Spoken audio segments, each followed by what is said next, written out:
Olá pessoal, tudo bom?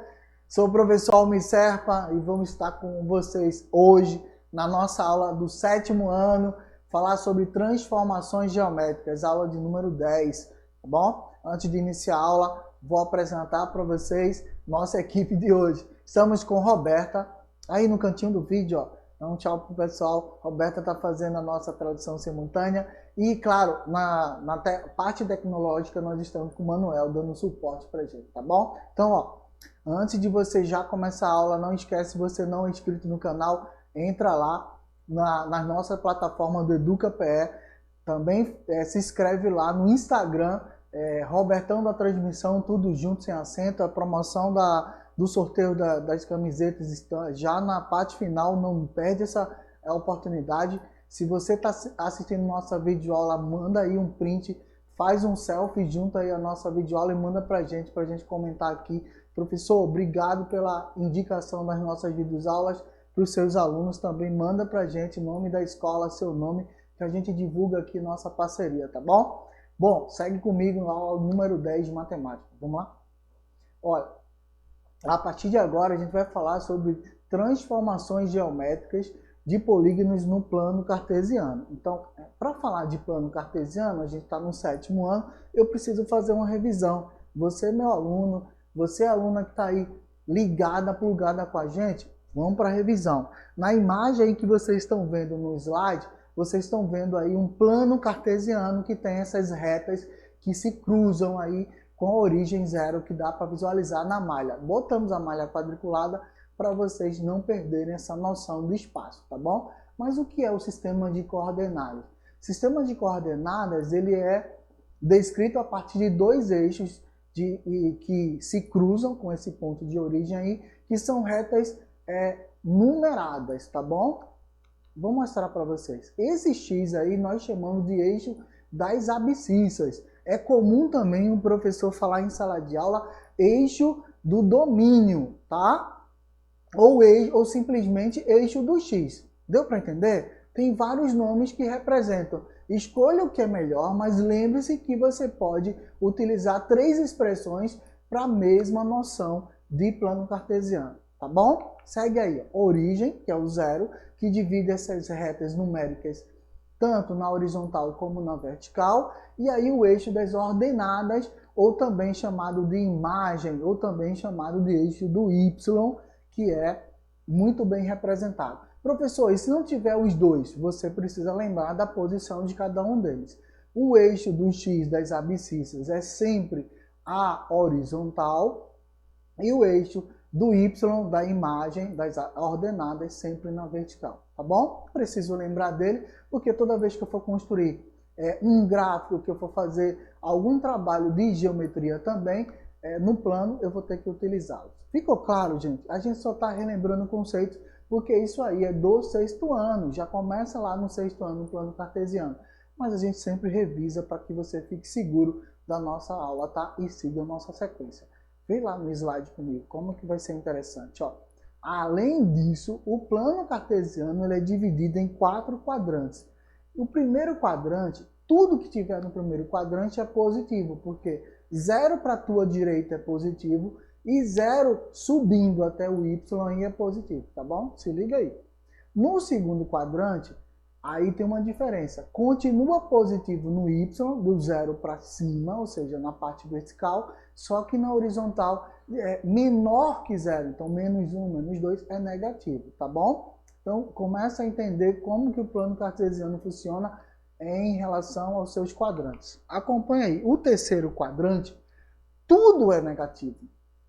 O eixo do X continua negativo, porque está do lado esquerdo do 0, e agora vai ficar abaixo do 0, que vai ser negativo em relação ao eixo do Y, tá bom? Então, terceiro quadrante, qualquer coisa que aparecer aí é negativo. Agora, no quarto quadrante, a gente tem o inverso do segundo quadrante. O eixo do X é positivo, porque está à direita do 0, mas continua abaixo do 0 em relação ao eixo Y, e, portanto, vai ter Y negativo, X positivo. Deu para entender? Se não, vamos para a prática, que aos poucos vocês vão acompanhando. Primeiro, eu tenho que falar para vocês da história da matemática. Por que ela é importante? Porque a história localiza principalmente quem foi um dos primeiros criadores. Na verdade, quando a gente fala de René Descartes, que é a expressão, a gente lê René Descartes, mas a expressão René Descartes é um francês que trouxe para a gente uma boa história e foi o primeiro a escrever sobre essas relações. Como ele foi o primeiro a escrever, ele é referenciado. Tá aí a imagem do René Descartes, ok? E a partir de suas escritas, de suas pesquisas sobre o plano cartesiano, leva o seu nome como homenagem. Plano cartesiano em função de René Descartes. Ficou claro para você? O que foi que ele trouxe para a gente? As retas, as posições dos pares ordenados. E aí estão os pares ordenados. Acompanha comigo a animação. O X é sempre o primeiro, não esquece disso. Isso é uma ordem importante para a matemática. O X é sempre o primeiro e que ele representa o eixo das abscissas lá, tá? No plano. E o Y é sempre o segundo a ser representado no par ordenado e é o eixo das ordenadas. Ficou claro? Agora vamos para a nossa prática para a gente entender. Aí está um pouquinho da imagem de um eixo para que você possa se localizar. Tá? O par ordenado vai ser o encontro do número do eixo da abscissa com o número do eixo da ordenada. Esse cruzamento, esse ponto de encontro, vai ter um par ordenado que a gente serve para poder localizar a transformação geométrica desse polígono no plano. Ou seja, o polígono tem seus vértices localizados nesse par ordenado. Mas o que é um polígono, professor? Vou explicar para vocês. A ideia do polígono é a reunião de figura plana formada por linha fechada, simples, composta de segmentos de reta reunida por uma região interna. Ou seja, o polígono tem que ser fechado e aquela região interna ali, preferencialmente, ele tem que ter uma área para que a gente calcule a área perímetro, sabe? Essa região interna fechada é essa a significação, que vai ter uma área e também vai ter, claro, um perímetro. Então segue comigo na animação. Olha, em outras palavras, para que uma figura seja considerada um polígono, ela não pode conter qualquer lado que faça curvas. Deu para entender? Ah, professor, mas eu vi um círculo, ele não é um polígono? Olha, o círculo tem a sua curvatura fechada, mas ele também tem sua especificidade e aí não vai entrar nesse momento na classificação de um polígono como especificidade de figura fechada, tá bom? Então, lado que faça curva não vai estar classificado, tá? Dois de seus lados não podem se cruzar, outra regrinha para que você entenda o conceito. E a figura não pode ter aberturas. Então vamos seguir comigo o exemplo, ó. 3 não polígonos à esquerda e um polígono à sua direita. Quais são? Primeiro, esse que parece uma letra A aí, ó, bem estranho. Esse ele passa cruzando aí, ó, semi-retas por ele. Não é um polígono. O segundo, da esquerda para a sua direita, ele não é fechado, parece uma letra U. Tá percebendo aí? Ele não tem um fechamento, não é um polígono. E esse que parece aí uma imagem que sugere um sorvete, por exemplo, ele é um cone, né? Com a ideia de um cone, mais uma curvatura aí, ele não é um polígono, tá? Porque ele tem esse finalzinho curvo. E só a última figura, que é um triângulo, okay? Que tem 3 ângulos, é um polígono. Figura fechada com 3 ângulos. Deu para entender? Tá claro para você o conceito? Então, a partir de agora, a gente já vai seguir para outros itens. Então, como o slide está mostrando, é polígono, os demais não são polígonos. Vamos para um exemplo para a gente poder entender? Olha o plano cartesiano com um polígono. Que polígono é esse? Lembrou? Professor, esse polígono é um retângulo. É retângulo porque tem porque tem 4 ângulos retos, dois lados paralelos entre si, com maior tamanho e 4 ângulos retos. Está aí um retângulo. Então é um polígono, assim como outras figuras geométricas podem ser aplicadas às transformações geométricas. Cada vértice, o que são os vértices? Esses pontinhos que vocês estão vendo aí, ó, no par ordenado 2, 7, no par ordenado 9, 7, no par ordenado embaixo aí, ó, 2, 3, no par ordenado 9, 3 tem uns pontinhos. Esses são os vértices desse polígono, tá bom? Sempre orientado pelo eixo das abscissas e o eixo da ordenada. E os pares ordenados na ordem que a gente falou. X é o primeiro número representado e Y é o segundo. Deu para entender? Segue comigo. Ampliação e redução desse polígono, eu vou precisar utilizar o polígono base e vou fazer a multiplicação dos seus pares ordenados por um valor único, não nulo. Não esquece. Tá tranquilo? Então, como é que acontece? Quando multiplicando as coordenadas dos pontos de um polígono por um mesmo número não nulo, obtemos um segundo polígono, que é a transformação no plano do primeiro polígono, ou seja, é um polígono com a proporcionalidade do polígono original. Como que isso ocorre? Vamos para um exemplo aí. Ó. Eu tenho esse polígono A, que é esse polígono retangular aí com os pares ordenados 2, 3, 6, 3, 2, 2 e 6, 2, ok? Lembrando que os pares ordenados são o eixo das abscissas, que o x é o primeiro número e o y é o segundo eixo das ordenadas. Se eu multiplicar cada item desses pares ordenados por 2, ou seja, duplicar o valor, tá? As coordenadas do vértice desse polígono A, eu vou criar um novo polígono a partir desse polígono A. Como que ocorre? Vou multiplicar cada um desses. 2, 4, vou multiplicar por 2, 6, 4 por 2, 2, 2 por 2, 6, 2 por 2, tudo por 2. Como é que eu faço? Eu duplico, tá? Duplico. Então, o segundo par ordenado agora, a partir do primeiro vai ser 4, 8, que eu dupliquei, 12, 8, porque eu dupliquei, 4, 4 no lugar de 2, 2, e 12, 4 no lugar de 6, 12.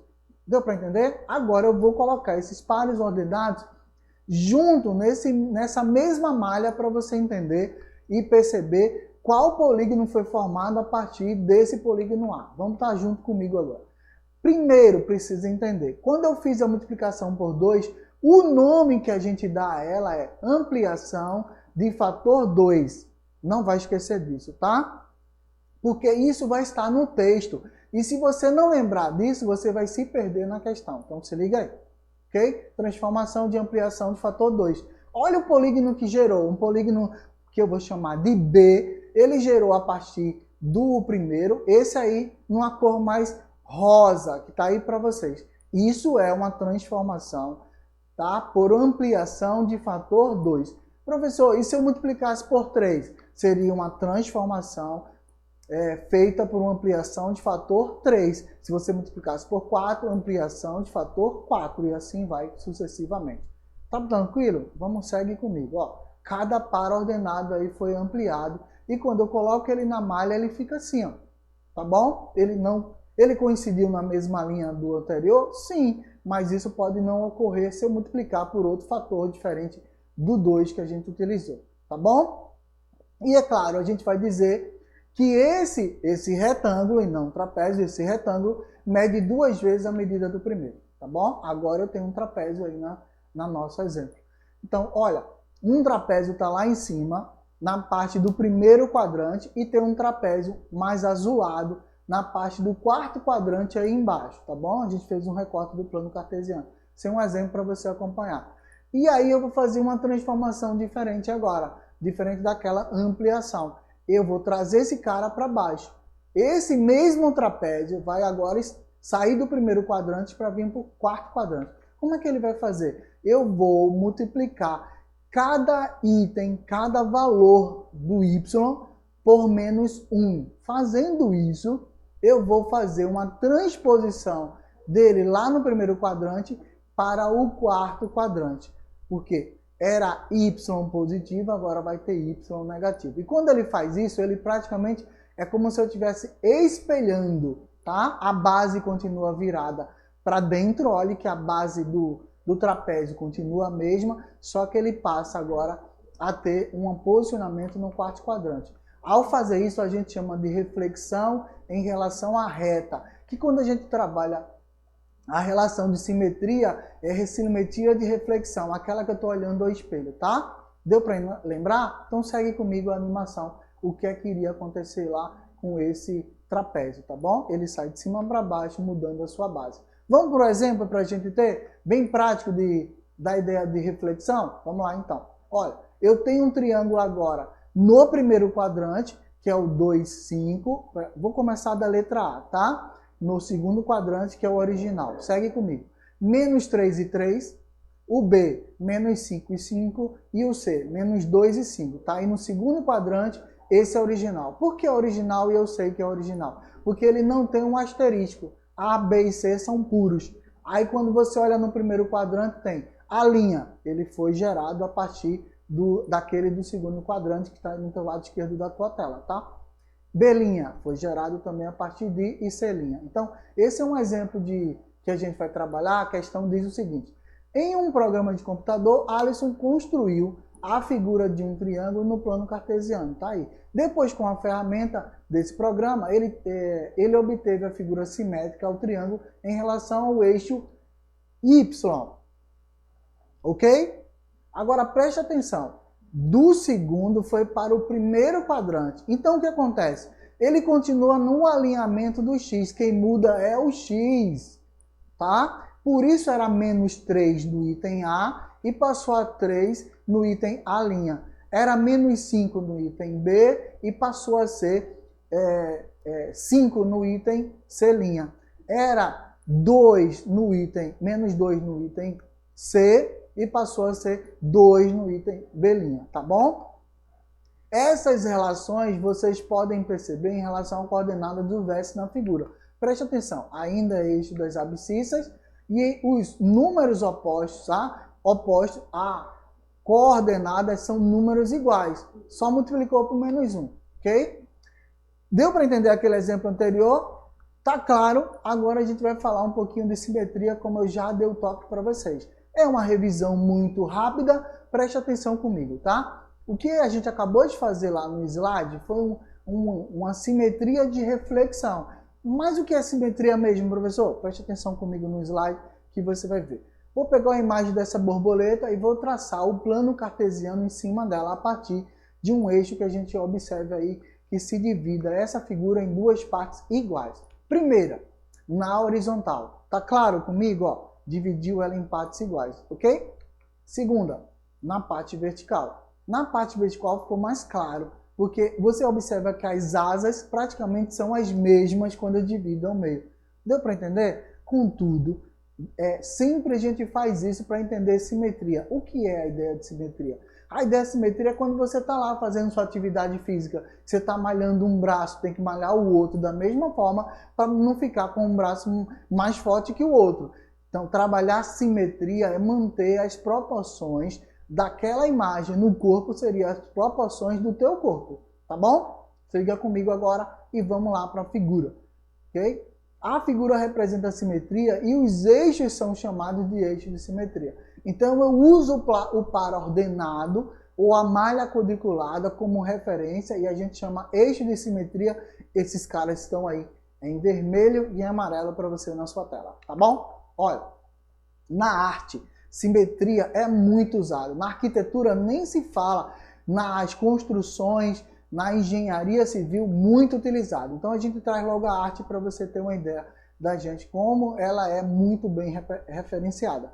Trouxe um mosaico aí, a obra do arquiteto holandês Maurits Cornelis. Céu e Água é o nome da obra dele, que ele construiu em 1938. Ele já falava de simetria naquela época, que é uma xilogravura, que eu vou mostrar para vocês daqui a pouco no formato de xilogravura lá de Caruaru, representando nossos condescendentes lá de Caruaru, tá bom?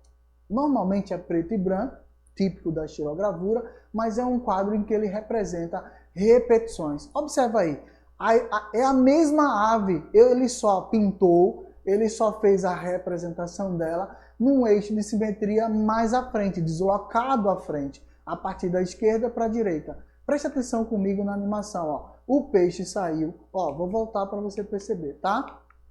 O peixe saiu da esquerda e foi redesenhado à sua direita. Isso é simetria por reflexão. Deu para entender? Segue comigo, então, simetria de translação, porque eu estou fazendo o deslocamento dela aí na linha horizontal, tá bom? É a mesma figura. Olha, preste atenção nessas duas figuras que parecem um L aí, ok? E aí ele vai girar 180 graus. O preto, a figura preta vai girar na malha quadriculada 180 graus. Ao fazer isso, ó, tá vendo? Deu para entender como é que ela vai chegar ali para ser azul? Ao fazer isso, eu estou fazendo um deslocamento dela, ok? Esse deslocamento em função da horizontal. Girou e deslocou. Nessa simetria, a gente chama de simetria de rotação. Não vai esquecer? Translação, eu desloco a frente, tá? Ok?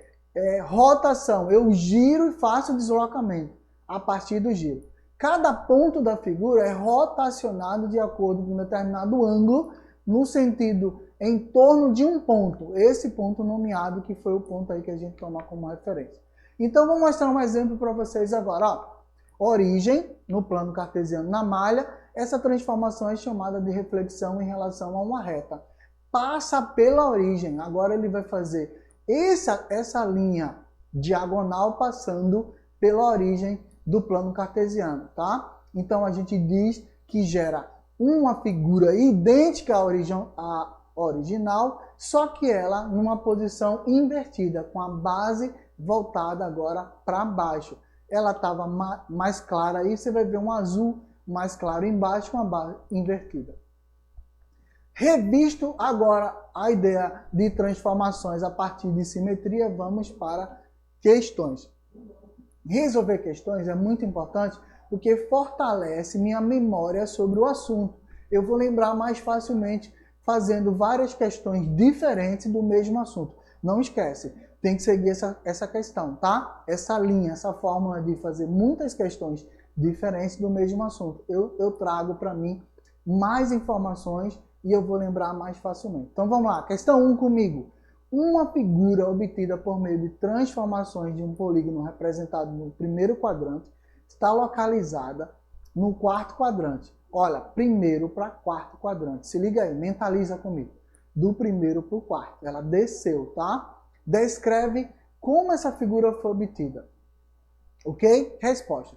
Como o polígono original está no primeiro quadrante e a figura obtida está no quarto quadrante, podemos concluir claramente que ao descer do primeiro para o quarto quadrante, quem mudou foi o número representado do y, tá? No par ordenado, o segundo número foi multiplicado por menos 1. Ok? Então, quando faz isso, não esquece comigo, quando faz isso, ela desce no mesmo alinhamento de y. Era positivo, passou a ser negativo. Deu para entender? Vamos para a segunda agora. Segunda questão. Os pontos dos pares ordenados, 1 do ponto A, 1 e menos 1, e do ponto B, 4 e menos 1, são vértices de um quadrado ABCD, construído num quarto quadrante. Mentaliza aí. Está no quarto quadrante, y é negativo e x é positivo. Vai lembrar disso? Claro, tá fácil pra gente, tá bom? Quais são as outras coordenadas dos vértices desse quadrado? É um quadrado, eu não preciso de mais informações para lembrar que se é um quadrado, ele vai ter todos os seus lados iguais. E é claro que esses lados vão ter os mesmos valores representados aí na posição A e B, ou seja, os pares ordenados. Recapitulando, x é abscissa, y ordenadas. Ok? Vem comigo aí, ó. O quadrado está aí, então se A é 1 e y é menos 1, ou seja, x1 e y menos 1, e na minha representação lá, tá, lembra comigo, ó, vê aqui, ó, A1 que é x, tá? x1 e y menos 1, e B, 4 e menos 1, eu vou ter quem aqui, ó? 4 para x, ok? E menos 1 para y. 1 para x e menos 1 para y. Essa parte superior do quadrado. Então, eu quanto? Quantos quadradinhos da malha quadriculada tem esse lado de A a B? 3. Então, eu só posso ter 3 quadradinhos abaixo ok? Abaixo, porque ele está num quarto quadrante, a questão de se está num quarto, ele não pode estar em outro quadrante, ele vai estar todo no quarto quadrante. Então eu desço 3 quadradinhos, continua sendo 1 para x, só que agora ao invés de menos 1 para y, vai ter menos 4 para y, porque eu desci 4 relações em função aí, tá? E a letra D, ou seja, do teu lado direito da tua tela, eu vou andar mais 3 quadradinhos, que vai ser 4 para x, ok? E menos 4 para y. Aí fechou o quadrado, que está meio amarelinho para vocês. Deu para entender? Ficou claro? Vamos para uma questão do Enem para a gente poder encerrar? Não, vou deixar para vocês na próxima aula. Vem comigo aí, Manuel. Fica essa questão para vocês resolverem e aí depois mandar para a gente lá no Instagram que vocês resolveram, Robertão da Transmissão, tudo junto, sem acento. Não esquece, nos segue nas redes sociais. Um forte abraço, até mais.